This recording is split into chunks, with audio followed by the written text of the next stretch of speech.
And hello again. Welcome to the VDMA Circular Economy Forum. My name is Thorsten Kühlmann, VDMA, and today with me my guest is Robert Matovinovic, and he is the founder of Positive Footprint Technologies. Welcome. Thank you. Welcome. Mr. Matovinovic, you have a motto. The motto is innovations which have a positive impact on our spaceship Earth.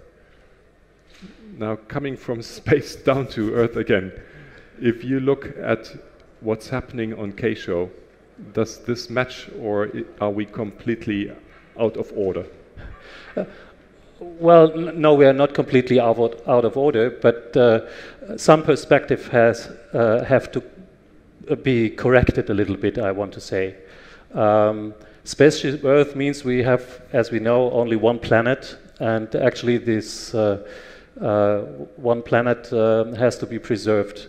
And from K, you see circular economy everywhere, but circular economy, as it is understood here, is more or less waste treatment, waste management, recycling on a more and more or higher and higher level, but not circular. Mm-hmm.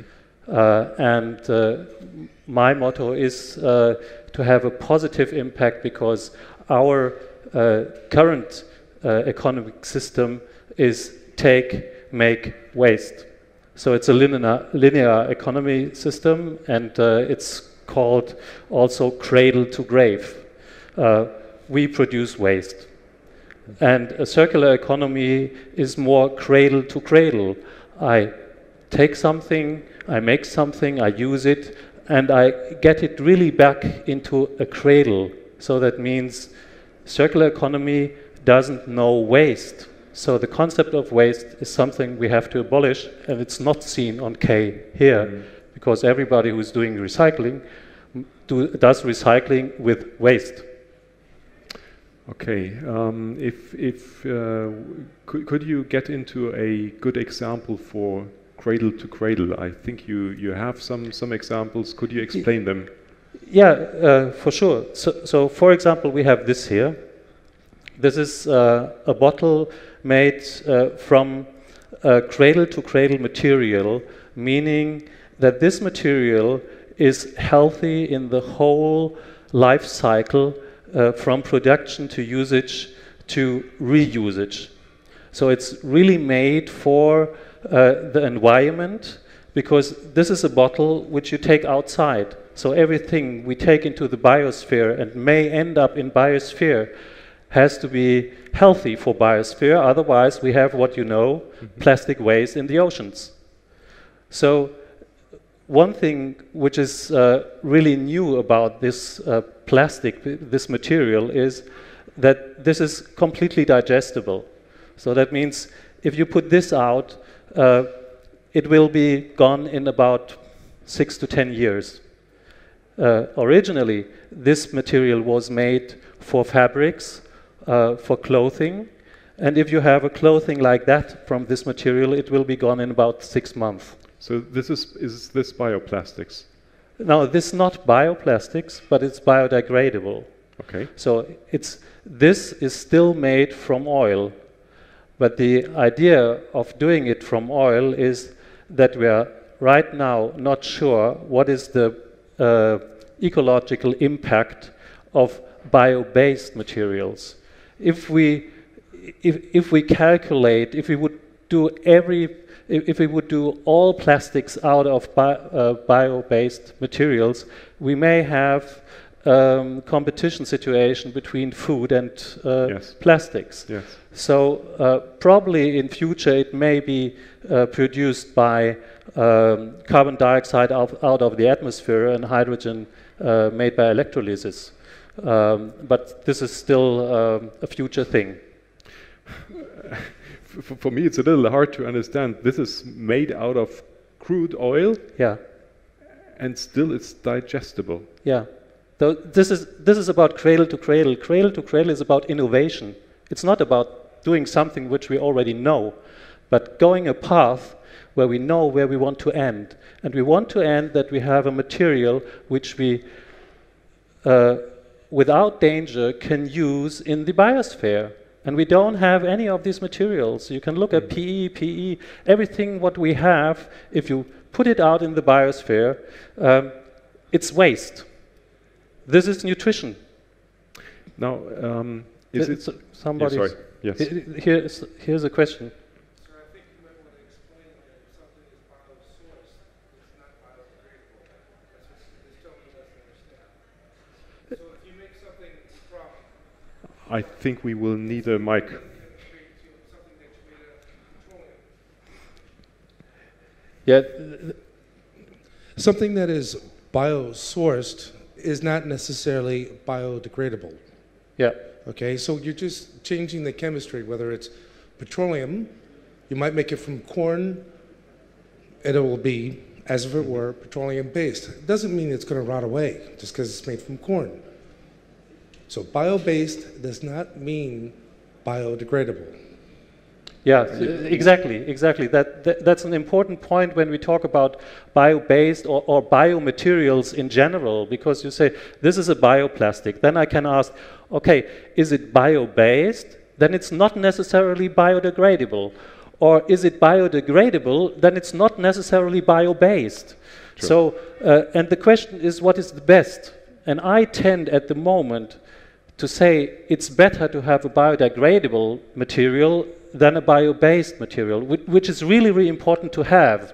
But given the plastic waste we have in the environment, it's much more important to degrade plastics out in the biosphere. And I can give you also an example, not from the oceans, but from the rivers in Germany. There's a project called Clean River Project, which is based at the Mosel, a medium river in Germany.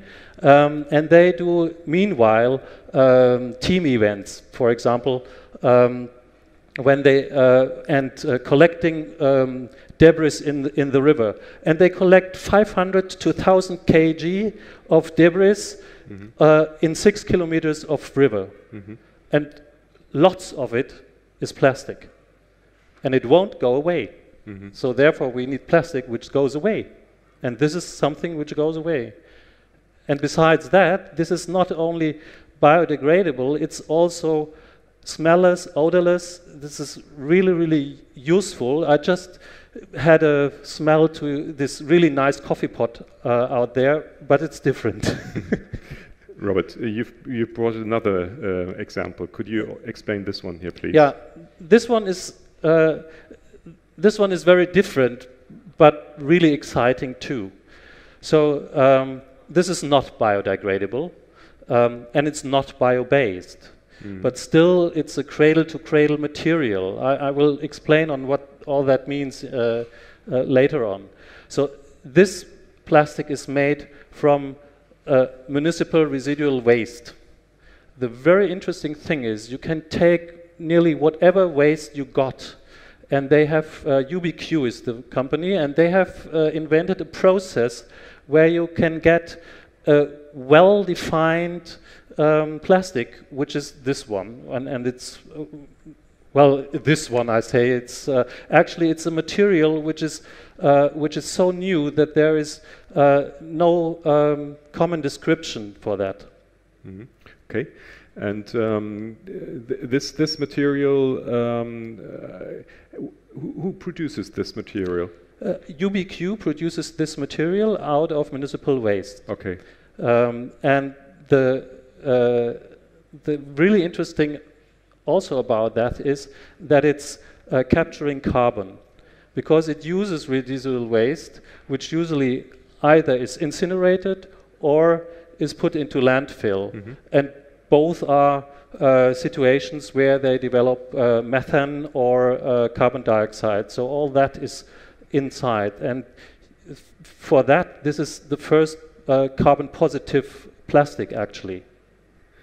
Have you seen any example like this, cradle to cradle, here on K-Show? Well, they are they're exhibitor here. Okay. They exhibit yeah, okay. exhibit here in Hall 7. I can tell you shortly. And there's also another thing which we are very happy that it's slowly coming in. If I go shortly back to this bottle is pure material, no additives, nothing. So this is the pure bottle. The problem is it's a quite stiff material. We would love to have it a little more flexible or something like that. But we need additives. Additives who are really in a cradle-to-cradle manner. And interesting, one of the more prominent ones, Clariant, for example, have introduced right now, a lubricant from rice bran wax. So if you peel the rice, this is the bran, and it has oil and wax in it. And the wax, usually, the oil is used for cooking and rice oil, and the wax was up to now, it was just a byproduct. And Clariant, together with EPR Switzerland, who is a partner company I'm working very close with it, developed this new additive for plastics. And there are some others in the line, not from Clariant, from others, but it's really the beginning. Okay. Now, what would you recommend our industry to go more into cradle to cradle? What steps do we have to undertake? Well, actually, maybe not too many at the first step, but step by step. Actually, I'm sitting in not in the best place for these recommendations, because you are machinery producers and you can do everything more or less. It depends on the material what you have.